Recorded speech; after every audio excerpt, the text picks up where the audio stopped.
Hello dear students, welcome to my video lecture on a day's weight. So this is the part 2.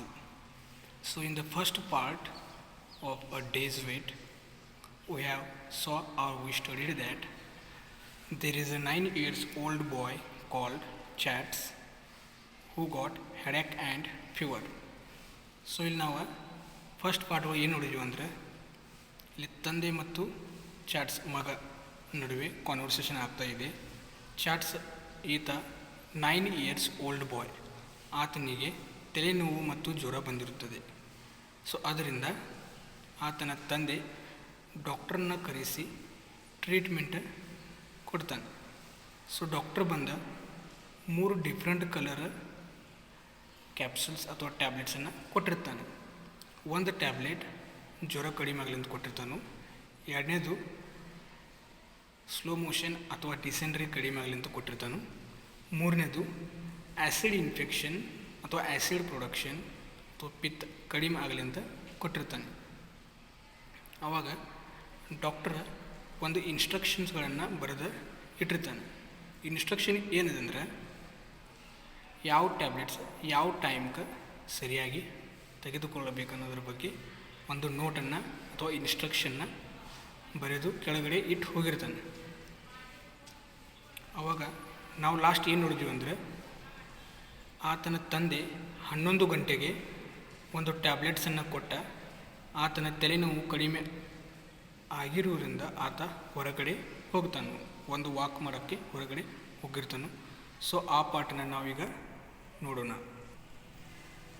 S, so that day it was a bright and cold day. So ಆ ದಿನ ಭಾಳಷ್ಟು bright ಅಂದರೆ ಪ್ರಕಾಶಮಾನವಿತ್ತು ಮತ್ತು ಚಳಿ ಇತ್ತು, cold ಇತ್ತು. The ground covered with a sleet that had frozen so that it seemed as if all the bare trees, the bushes, the cut brush and all the grass and the bare ground had been varnished with ice. So cold ಇರೋದ್ರಿಂದ ಅಲ್ಲಿ ಹಿಮವೃಷ್ಟಿ ಅಂದರೆ ಬರ್ಫ ಬೀಳ್ತಾ ಇರುತ್ತದೆ. Slit ಅಂದರೆ ಹಿಮವೃಷ್ಟಿ. So ಬರ್ಫ್ ಬೀಳೋದ್ರಿಂದ ಅಲ್ಲಿ ಇದ್ದಂತಹ ಬೇರೆ trees ಅಂದರೆ ಒಣಗಿದ ಗಿಡಗಳು ಅಥವಾ ಸಣ್ಣ ಪುಟ್ಟ ಗಿಡಗಳು ಅಥವಾ ಏನೋ ಗ್ರಾಸ್ ಅಥವಾ ಗವತು ಇರ್ತಿತ್ತಲ್ಲ ಕೆಳಗಡೆ ಗ್ರಾಸಿನ ಮೇಲೆ ಆ ಎಲ್ಲ ಹಿಮವೃಷ್ಟಿ ಅಥವಾ ಹಿಮ ಬಿದ್ದಿರುತ್ತದೆ. I took the young Irish setter. ಇಲ್ಲಿ ಐರಿಷ್ ಸೆಟರ್ ಅಂದರೆ it is a name of dog. I took the young Irish setter for a little walk up to the road and along a frozen creek, but it was difficult to stand or walk on the glassy surface.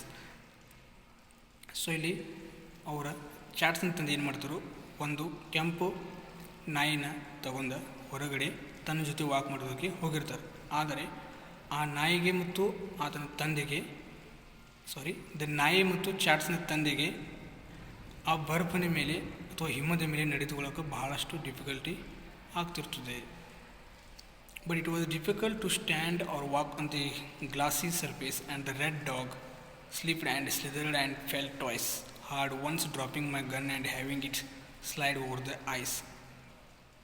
So ಅವರು ಚಾಟ್ಸ್ನ ತಂದೆ ಕೈಯಲ್ಲಿ gun ತೊಗೊಂಡು ಹೋಗಿರ್ತಾರೆ ನಾಯಿ ಜೊತೆಗೆ. So ನಾಯಿಗೆ ಅದು 2 ಸಲ ಕಾಲು ಜಾರಿ ಕೆಳಗಡೆ ಬೀಳ್ತದೆ. ಸೊ ವಾಕ್ ಮಾಡಿ ಅವ್ರು ಏನು ಮಾಡ್ತಾರೆ, ಮುಂದೆ ಮತ್ತೆ ರಿಟರ್ನ್ ಮನೆ ಕಡೆ ಬರ್ತಾರೆ. ಬಂದ at the house they said the boy had refused to let anyone come into the room.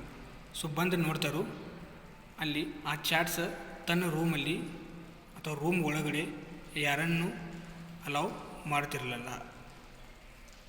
You can't come in he said.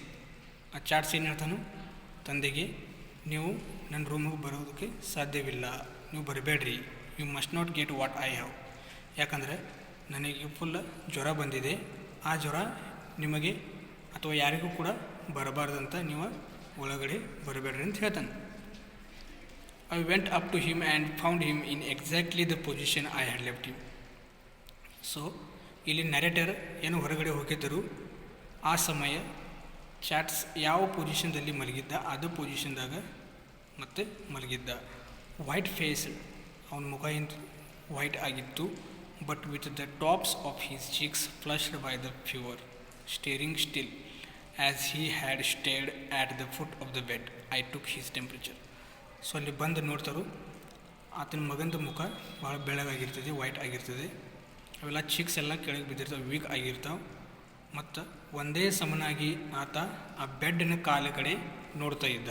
So ಆವಾಗ ತಂದೆ ಬಂದು ಆತನ temperature check ಮಾಡ್ತಾನು.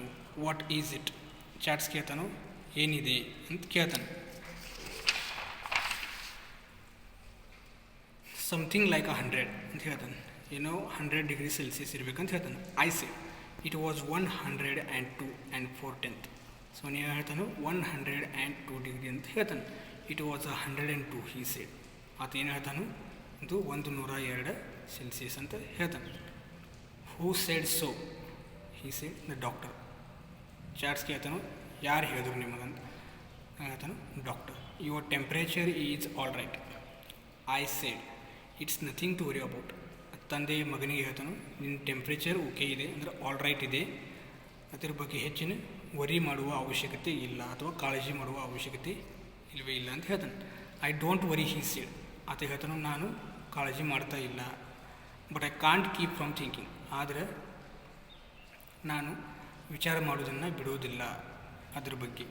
Don't think I said, just take it easy. ತಂದೆ ಹೇಳ್ತಾನು ಮಗನಿಗೆ, ಅದ್ರ ಬಗ್ಗೆ ವಿಚಾರ ಮಾಡಬೇಡ, just take it easy.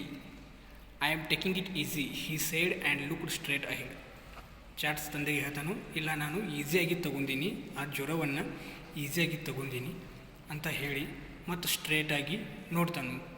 He was evidently holding tight on to himself about something.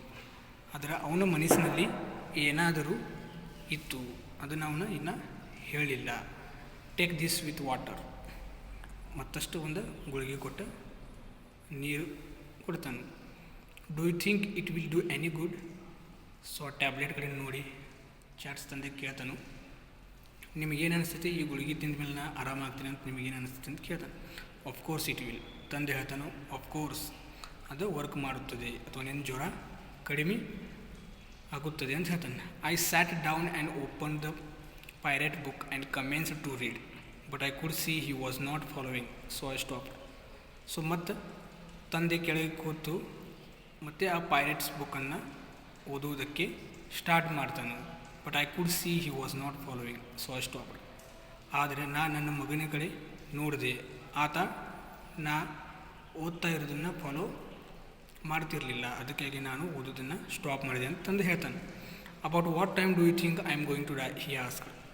So Schatz ತಂದೆ ಕೇಳ್ತಾನು, ನಾನು ಯಾವ ಟೈಮ್ ಅಥವಾ ಯಾವ ಸಮಯಕ್ಕೆ ನಾನು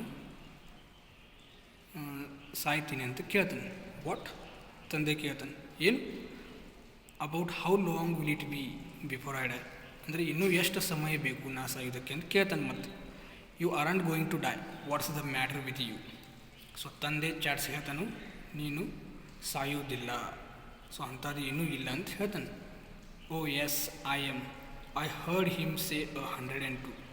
ಎಸ್, ನಾನು ಸಾಯ್ತೀನಿ, ಯಾಕಂದರೆ ನಾನು ಡಾಕ್ಟರ್ ನನ್ನ ಟೆಂಪ್ರೇಚರ್ 102 ಇದೆ ಅಂತ ಹೇಳೋದನ್ನು ನಾನು ನನ್ನ ಕಿವಿಲಿ ಕೇಳಿದ್ದೀನಿ ಅಂತ ಹೇಳ್ತಾನೆ.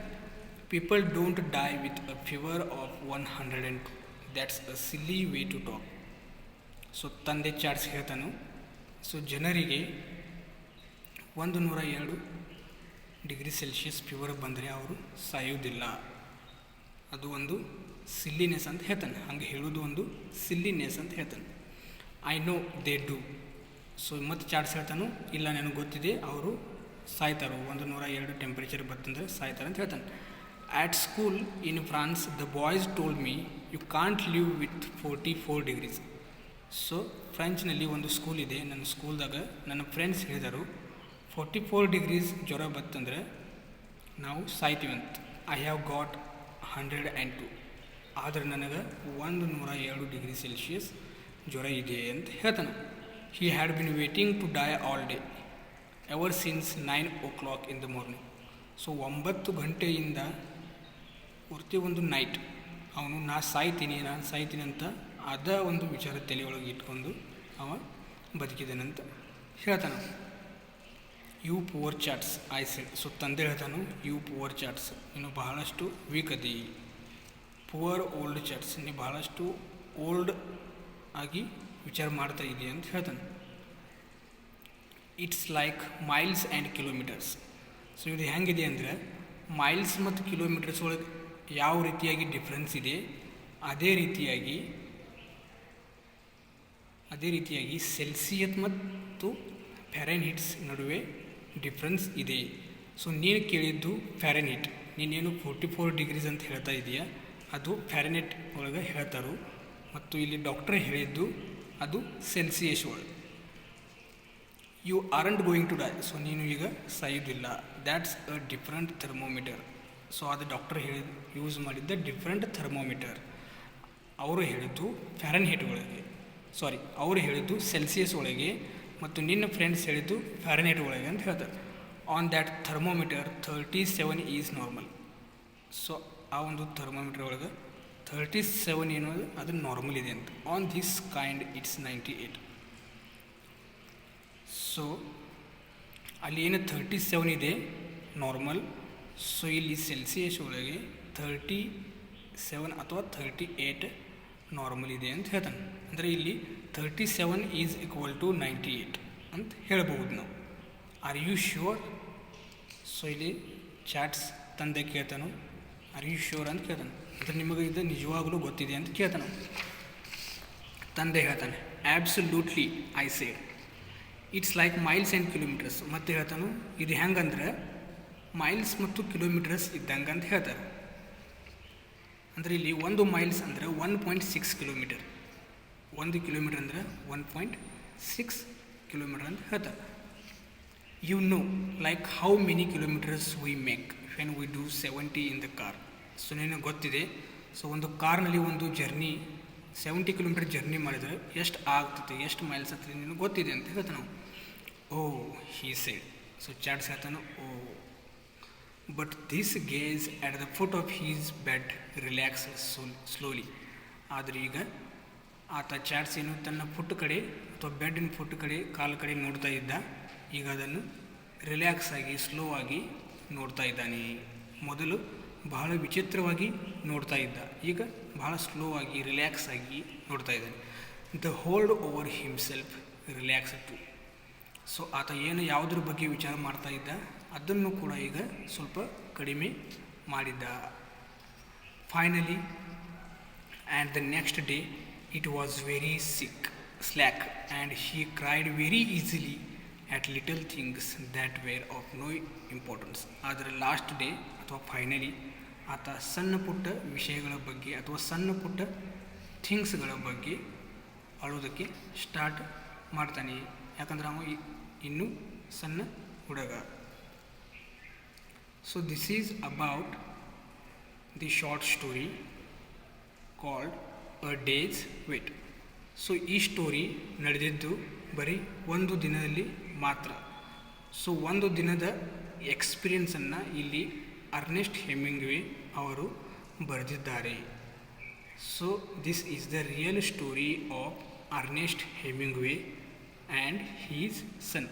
ಇದು ಅರ್ನೆಸ್ಟ್ ಹೆಮಿಂಗ್ವೇ ಏನು ಆಥರ್ ಇದ್ದಾರೆ ಅವರದು ಮತ್ತು ಅವರ ಮಗಂದ ಇದು real story. So please watch this video and try to understand the message and the meaning of this text. Thank you.